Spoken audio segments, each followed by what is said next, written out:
zaman kita ini dari zaman Rasulullah sudah jauh banget, 1400 tahun, 14 abad, itu enggak sebentar, sangat jauh.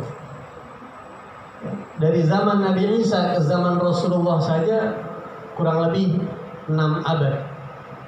Dari zaman Rasulullah ke zaman kita itu jauhnya lebih dari zaman Nabi Isa ke zaman Rasulullah. Bisa dibayangkan dari zaman Nabi Isa ke zaman Rasulullah itu yang segitu lamanya, banyak bermunculan pemahaman-pemahaman, bahkan juga kitab Injil Nabi Allah Isa ditahrif dan seterusnya dan seterusnya. Bagaimana dari zaman Rasulullah ke zaman kita 1400 tahun. Al-Habib Abdullah bin Alawi Al-Hajjaj yang kita baca ratibnya, beliau pernah mengatakan ketika satu zaman itu semakin jauh dari zamannya Rasulullah, maka potensi kemungkaran akan semakin besar, syahwat semakin gila, aliran sesat semakin subur, kerusakan di muka bumi akan semakin parah. Jadi tambah jauh kita dari zaman Rasulullah, kekacauan semakin menjadi-jadi begitu. Dan ucapan beliau ini bukan buah dari pemikiran beliau, bukan, tapi berdasarkan hadis Rasul sallallahu alaihi wasallam, "Ma min yaumin madha illa walladhi ba'dahu syarrun min amsi." Tidaklah berlalu satu hari kecuali berikutnya akan lebih tidak baik sampai kiamat. Jadi semakin dekat kiamat, semakin gak enak bumi ini. Sampai-sampai nanti kalau sudah kiamat, la taqumu sa'ahu fil ardi man yaqulu Allah. Kata Nabi SAW dalam hadisnya, kiamat tidak akan datang kalau di bumi masih ada yang bisa ucap Allah. Kita sekarang masih bisa gak ucap Allah? Alhamdulillah. Berarti kiamat insya Allah enggak tahun ini. Allah. Alhamdulillah masih muda. Tapi nanti akan datang satu masa di bumi sudah tidak ada lagi orang yang bisa ngomong Allah, udah gak ada yang bisa. Dan saat itu akan datang kiamat. Kok begitu? Dia sekarang makin banyak yang ninggalin sholat, makin banyak yang zina, aliran sesat makin banyak, makin begitu. Dan itu akan terjadi. Tapi ini sifatnya global. Kalau individu bisa lebih baik, ya, kita bisa lebih parah dong. Nah, kalau individu kita bisa lebih baik. Besok kita bisa lebih baik dari sekarang. Lusa bisa lebih baik dari besok. Itu bisa. Tapi kalau keadaan dunia ini semuanya, Muslim sama kafir aja, sudah pasti banyak kan non-Muslim, sudah pasti itu. Nah, karena keadaan sebegininya, maka kita sebagai seorang Muslim perlu waspada. Saking dahsyatnya akhir zaman, bapak-bapak, ibu-ibu sekalian. Rasulullah pernah menyebutkan dalam hadis,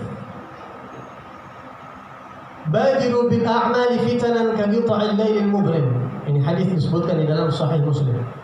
Diriwayatkan oleh Imam Muslim dan Imam hadisnya. Yusbihu ar-rajulu mu'minan wa yumsi kafiran wa yumsi mu'minan wa yusbihu kafiran yabi'u dinahu bi'aradin min ad-dunya qalil. Nabi memberikan gambaran sama kita, nanti ada satu zaman akan datang masa, kata Rasulullah, di saat itu fitnah luar biasa, sangat gelap seperti penggalan-penggalan malam. Seperti apa ya Rasulullah fitnah yang bahaya itu? Kata Nabi, nanti ini bakal ada pemandangan seperti ini, kata Rasulullah. Pagi orang masih mukmin, sorenya sudah berubah menjadi kafir. Sore masih mukmin, pagi sudah kafir. Sampai bisa kejadian seperti itu nanti, ya Allah. Walhasil kita sekarang berada di akhir zaman. Tapi nggak usah khawatir. Tidak usah khawatir. Karena Rasulullah SAW meninggal dunia sudah memberikan pusaka-pusaka kepada umatnya. Ya, memberikan senjata-senjata, tameng-tameng, perisai-perisai untuk kita menjaga diri. Sedahsyat apapun keadaan, selama kita pegang perisai itu, insya Allah aman-aman saja. Kita baik-baik saja. Karena dari itu seorang Muslim perlu punya pegangan. Ya, seorang Muslim harus punya pegangan. Jangan nggak punya pegangan, bahaya ini zaman. Harus punya pegangan yang betul-betul kita pegang. Sahabat-sahabat Nabi dulu mereka punya pegangan masing-masing. Mereka punya amalan-amalan tertentu yang mereka istiqomahkan amalan tersebut. Nah, di sini saya ingin berpesan kepada bapak-bapak, ibu-ibu, khususnya kepada diri saya yang dhaif. Ini ratib al-haddad adalah tameng yang sangat kuat. Tameng perisai yang sangat kokoh, ini ratib al-haddad. Saya mau sedikit cerita bagaimana asal mulanya Ratibul Haddad itu disusun. Jadi Ratibul Haddad ini disusun oleh Al-Habib Abdullah bin Ali Al-Haddad saat beliau berumur 28 tahun, Bapak Ibu sekalian. Umur saya aja masih lebih tua. Saya 38, 10 tahun di bawah saya waktu itu Imam Haddad menyusun Ratibul Haddad. Seorang anak muda yang umurnya 28 tahun bisa menghasilkan karya yang dibaca oleh miliaran umat Islam dan 3 abad enggak turun-turun untuk karya. Subhanallah, 28 tahun. Bagaimana asal mulanya tuh? Bagaimana dulu? Jadi Habib Abdul Haddad itu bukan sengaja ngajak bikin ratib, bukan. Dulu di Hadramut, Yaman sana, ada satu orang, salah satu muhibbin pecintanya Al-Imamul Haddad. Habibullah Haddad biasa disebut dengan Al-Imamul Haddad.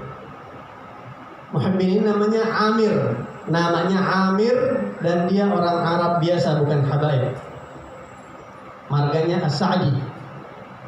Dia datang beda tempat, beda kampung sama Al-Imamul Haddad dan dia datang, Assalamualaikum Habib. Waalaikumsalam. Habib, saya mau curhat sama antum. Saya punya kegelisahan. Kenapa? Di kampung saya, Habib, ini sudah mulai banyak masuk misionaris. Bukan misionaris non-muslim, bukan.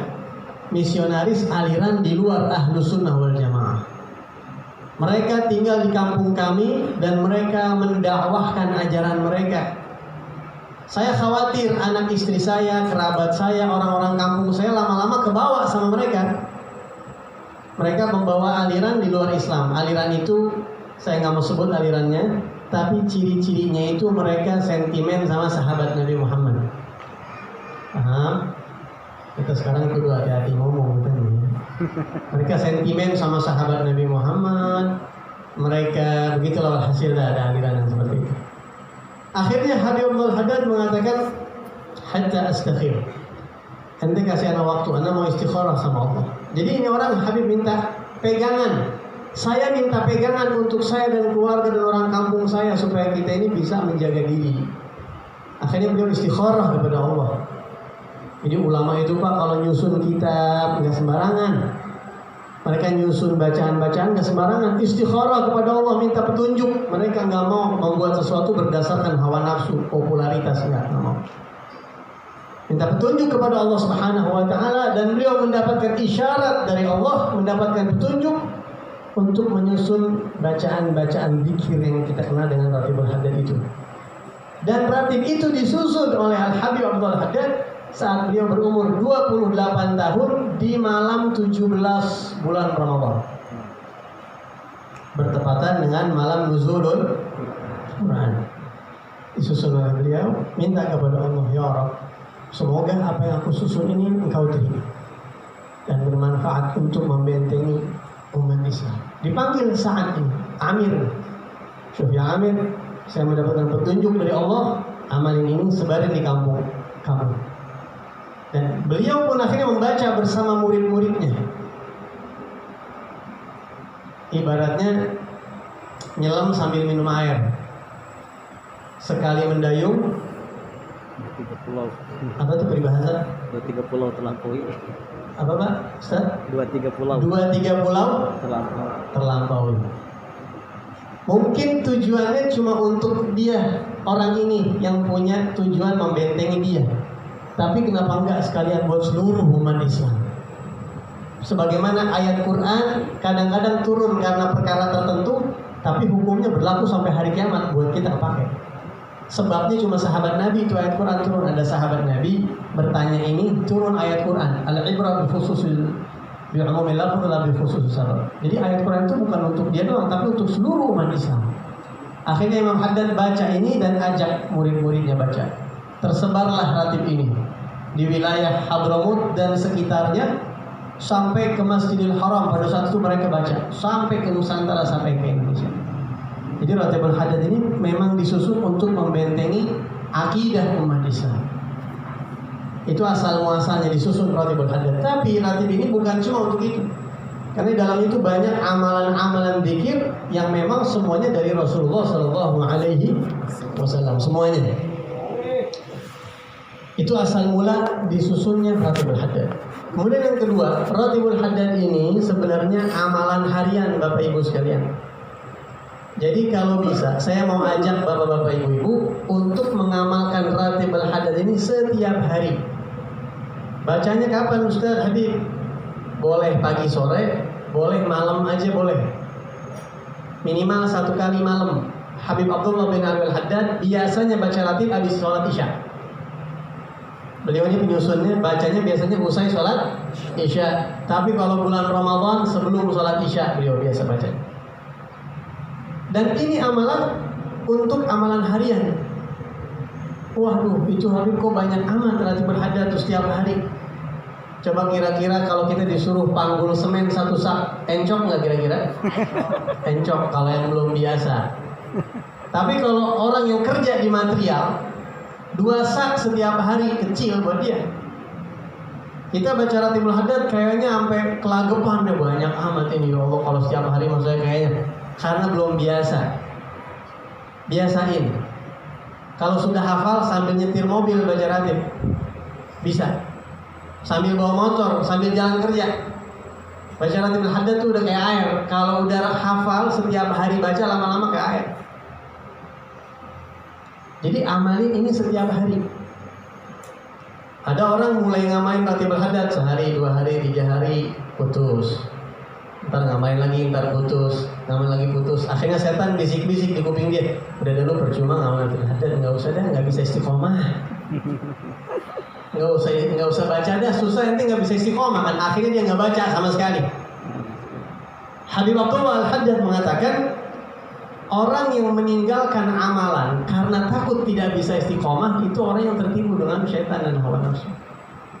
Jadi jangan takut nggak bisa istiqomah, baca setiap hari. Kalau Bapak Ibu sudah baca setiap hari, bisa-bisa 1 kali nggak baca ketiduran ada yang bangunin, Pak. Sebut begitu bulan, gerak rajin, bangun dulu baca ratib dan tidur dulu. Bisa begitu tuh kalau setiap hari baca bertahun-tahun. Ya, bertahun-tahun. Dan ini ratib ini khasiatnya luar biasa. Bukan cuma buat benteng akidah. Bapak Ibu punya hajat, bacain Ratibul Haddad. Bapak Ibu sakit, baca Ratibul Haddad. Bapak Ibu punya utang, udah kepepet, baca Ratibul Haddad.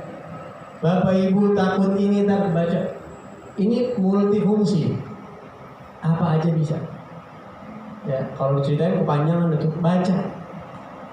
Tapi semua amalan zikir, Habib Abdullah Al-Haddad mengatakan semua amalan zikir kalau mau dapat khasiatnya 2. Ini 2 harus dipenuhi.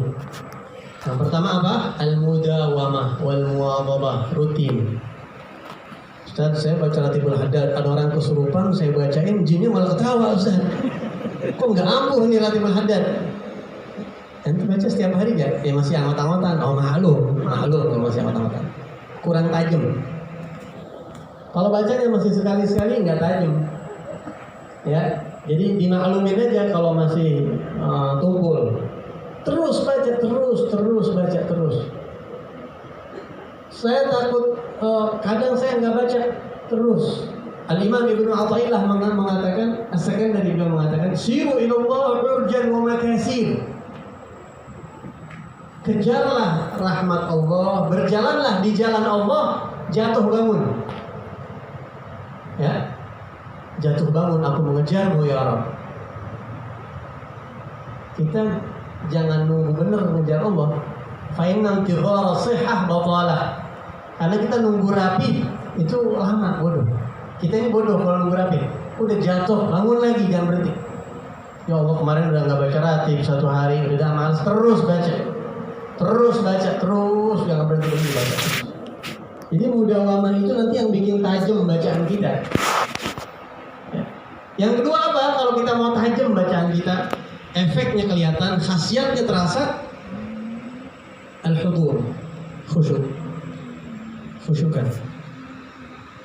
Nanti dibahas sama Habib Azmi itu makna-maknanya, itu yang bikin kita tambah khusyuk nanti.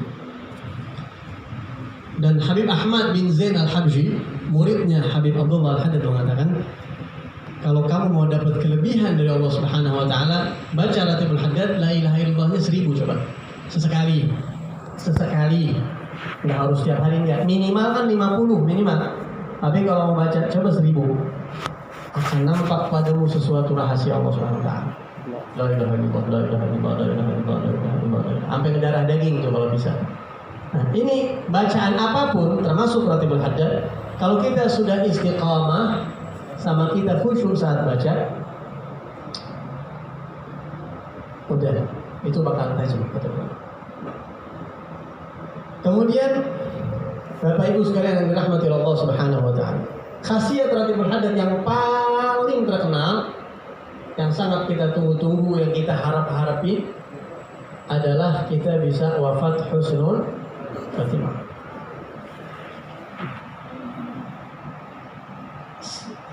Orang pakai sorban nggak hebat Bapak Ibu, bisa ceramah, pinter, punya ilmu, titel tinggi, belum hebat. Tapi kalau orang udah husnul khatimah, itu baru orang hebat. Penilaian seseorang itu baik sesungguhnya adalah ketika dia berhasil wafat husnul khatimah, kesuksesan yang hakiki. Ketika meninggal husnul khatimah. Man wadaba ala qiraati ratibi hada ruziqa husnul khatimah. Siapa orang tekun mengamalkan ratibku ini, kata Imam Haddad, dia akan wafat, diberikan rezeki berupa wafat husnul khatimah. A'dhamu musibatin fid din, kalau musibah terbesar husnul khatimah, maka nikmat terbesar adalah husnul khatimah. Saya ambil contoh satu orang ya. Saya punya orang tua, ayah saya Muhammad bin Alawi. Ayah kandung saya, bapak saya namanya Habib Alawi bin Abdullah Al-Haddad. Beliau bukan seorang ulama, bukan. Ya, beliau nggak bisa baca kitab. Cuma beliau suka ulama dan mendawamkan Ratibul Haddad. Saya tahu betul setelah beliau wafat, saya baru tahu ternyata beliau itu menyebarkan Ratib Al-Haddad ke pelosok-pelosok tempat pesantren saya sekarang. Ribuan orang hafal Ratibul Haddad beliau dakwah. Saya tahunya setelah beliau meninggal, karena saya nggak dekat sama beliau. Beliau meninggal, saya masih mondok waktu itu. 3 hari sebelum beliau meninggal, saya disuruh pulang. Dia pulang sekarang. Akhirnya saya pulang, 3 hari meninggal. Jadi saya ngurus bapak saya. Jadi wafat di depan mata saya tuh orang tua saya. Orang tua saya seger di rumah sakit. Artinya dia walaupun sakit tapi sadar, bisa ngomong. Beb, ambilin ini. Beb, abah mau ke kamar mandi. Iya, Pak. Saya bawain kamar mandi. Ayah saya waktu itu umur saya masih 18 tahun. Sedang lucu-lucunya waktu itu ya, 18 tahun. Tiba-tiba setelah 3 hari, ada ibu saya, ada paman saya, kakaknya abah saya di ruangan itu. Biasa normal ngobrol, sebelumnya ngobrol, tahu-tahu abah saya begini, diam. Terus melihat ke kanan, ke kiri. Saya nangis di situ. Saya nangis. Ibu saya heran, kenapa nangis? Saya langsung merasa ini abah dijemput, kelihatan banget. Matanya udah beda. Oh, saya nangis ya, habis nih abah meninggal. Oh, kenapa nangis? Orang biasa begitu normal ngobrol biasa. Saya diam, abah dijemput nih, saya nangis. Setelah melihat kanan kiri, bilang ya Allah sakit. Ya. Maksudnya ngerasain sakit perut beliau waktu itu. Allah perut sakit banget. Terus ngeliatin kanan kiri. Kalau lagi kayak ngeliatin yang datang tuh diem, nggak ngerasain sakit. Setelah itu beliau tiba-tiba ngomong begini. Astaghfirullahaladzim min jami'il ma'asi wa dzunub. Aku mohon ampun kepada Allah. Astaghfirullahaladzim alladzi la ilaha illa huwal hayyul qayyum wa atubu ilaih min jami'il ma'asi wa dzunub. Begitu. Saya ingat banget kata-katanya begitu. Aku minta ampun kepada Allah, aku tobat kepada Allah dari semua jenis dosa dan maksiat. Asyhadu an la ilaha illallah wa asyhadu anna Muhammadar Rasulullah. Allah, saya nangis tuh. Saya nggak nuntun. Ibu saya heran liatin saya nangis. Kaget ternyata abah saya kok baca syahadat. Allah. Udah nggak sadar. Nangis. Kami bener kan? Panggil suster. Panggil langsung dibawa ke rumah sakit Mitra Keluarga Bekasi Barat. Udah nggak lama. Keluarga Pak Alwi ya, nggak bisa. nggak pakai saya tuntun. Mbak, ayo mbak baca mbak, la ilaha illallah, ayo mbak, asyhadu an la, enggak apa. Sendiri baca sendiri. Melihat kayak ada orang datang terus baca, dia hilang, ada. Dan saya tahu betul, beliau ta'alluqnya sama Ratibul Haddad luar biasa. Ya Allah, dunia kayak udah nggak ada artinya tuh pada begitu. Dapat husnul khatimah, dan itu adalah sesuatu anugerah yang sangat besar. Jadi hadirin sekalian, saya mau ngajak diri saya khususnya, ini pertama buat saya, dan yang kedua antum semuanya. Ayo Ratibul Haddad ini kalau di majlis kita baca bareng-bareng, tapi kalau di rumah baca sendiri-sendiri. 10 menit, 15 menit Pak, nggak sampai. Atau bahkan kita ajak anak-anak kita kalau perlu dibiasain. Saya selalu bilang sama istri saya, anak-anak saya, jangan tinggalin ratib tiap malam, jangan tinggalin. Kalau saya di luar, saya tanya, udah baca ratib belum? Saya tanya istri saya, udah baca ratib belum? Baca, jangan pegang. Ini pegangan kita, pegangan. Gitu ya. Dan banyak lagi keistimewaan yang sangat luar biasa yang perlu kita pegang, yang insya Allah mudah-mudahan kita berharap kepada Allah berikan kita taufik dan hidayah mudah-mudahan. Mungkin terakhir sebagai penutup, mungkin Bapak Ibu sekalian perlu tahu bahwa Ratibul Haddad ini isinya semuanya dari Nabi Muhammad SAW ya. Habib Abdullah Al-Haddad ibarat dokter hanya meracik. Beliau hanya meracik. Nabi Muhammad memberikan kepada kita amalan, baca ini 3 kali, nanti khasiatnya begini. Barang siapa yang baca surat ini, ayat ini, khasiatnya begini. Siapa yang baca ini, dia akan dipelihara begini, dan seterusnya. Bayangkan, kita ini sekarang mau zikir ikut Nabi Muhammad SAW. Tapi kita di rumah mungkin nggak punya kitab hadis, Bapak Ibu. Coba ibu-ibu, bapak-bapak, ikutin zikirnya Nabi Muhammad. Apa ya? Cari sendiri di kitab hadis. Bapak-bapak, ibu-ibu beli kitab hadis tentang zikir-zikir Nabi Muhammad. Mungkin kita susah. Habib Abdullah Al-Haddad mempermudah. Kita nggak tahu bacaannya, susunannya abis ini apa, rahasianya apa, kenapa abis bacaan ini baca ini. Itu hanya orang-orang yang punya basirah, yang punya kemampuan seperti itu. Nah, Habib Abdullah Al-Haddad ini bukan asal-asalan nyusun ratib. Beliau ini katanya disebut Abdul Hadrah. Jadi manusia ada 4 macam zikir, ada 4 macam dalam zikir. Ada orang yang zikir di lisan saja, hatinya tidak zikir.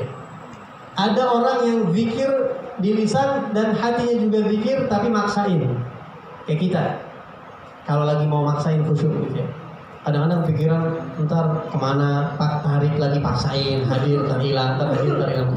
Yang ketiga, zikir hati dan lisan tobaan, sudah menjadi tabiat. Jadi begitu zikir, hati langsung ke bawah. Udah gak pakai dipaksain lagi karena sudah terbiasa. Dan yang keempat namanya istighraq. Istighraq itu orang hanyut dalam zikir, dia nggak terasa. Kadang-kadang saat zikir dia dipanggil aja nggak dengar. Ada apa? Saking hanyut dia sama Allah. Sudah nggak dengar suara makhluk, sudah nggak dengar suara, hilang semua. Dan ulama-ulama ceritanya banyak yang begitu. Mereka mengatakan, sebagian ulama bilang sama anak-anak yang masih kecil nih, kalau mau ribut ntar kalau abah sholat ya. Jadi kalau abang nggak sholat pusing, dengerin tema dia berisik banget. Ntar kalau abang sholat mau berisik dah. Iya Pak. Jadi begitu abang sholat, Allahu Akbar, berantem, perang, abang tenang. Hanya itu nggak dengar apa. Justru kalau dia nggak bikin pusing dia. Dan Habib Abdullah Al-Haddad begitu. Kalau ngomong sama orang kadang-kadang konsentrasi memahami ucapan orang itu susah. Karena konteksnya sama Allah terus. Sebentar, bisa diulangi pertanyaannya? Begitu. Nah, kita mungkin masih di level yang pertama. Atau mudah-mudahan mau yang kedua, lagi maksain hati sama lisan. Jadi kalau bisa, ini amalan dipakai. Ini luar biasa. Insya Allah mudah-mudahan berkahnya para aulia. Allah Subhanahu Wa Taala berikan kita anugerah taufik hidayah ya Allah. Mudah-mudahan kita bisa mengamalkan zikir ini. Kita baca surat Al-Fatihah. Mudah-mudahan semua yang terlibat dalam majelis ini, apapun bentuk keterlibatannya, mudah-mudahan diberkahi oleh Allah. Dan mudah-mudahan hari kiamat kita kumpul bersama Al-Habib Abdullah bin Abdul Haddad sahib Ratib. InsyaAllah hadinya khasa wa ila hadratin Nabi Al-Fatihah. Bismillahirrahmanirrahim. Alhamdulillahirrahmanirrahim. Iyyaka na'budu wa iyyaka nasta'in. Shiratal mustaqim. Shiratal ladzina an'amta 'alaihim ghairil maghdubi 'alaihim. Satu terakhir mungkin sebelum saya turun, Bapak Ibu yang istiqomah nanti mereka penyusun Ratibul Haddad ini orang soleh yang walaupun sudah meninggal dunia, tapi beliau pada hakikatnya rohnya masih hidup. Jadi kalau kita terus baca ratib, kita punya hubungan khusus, dan itu bisa dirasakan sama orang-orang yang betul-betul punya ikatan batin yang kuat. Entah itu mimpi berjumpa beliau, entah dipanggil diundang ke rumah beliau, entah mendapatkan sesuatu dan lain sebagainya. Hasil ini pegangan yang sangat luar biasa. Ini aja mungkin yang saya bisa sampaikan. Kalau ada kata-kata yang kurang pantas, tidak berkenan atau kurang tepat, saya mohon dibukakan pintu maaf yang sebesar-besarnya. Hadani Allah wa iyyakum ajma'in. Wa afu minkum. Assalamualaikum.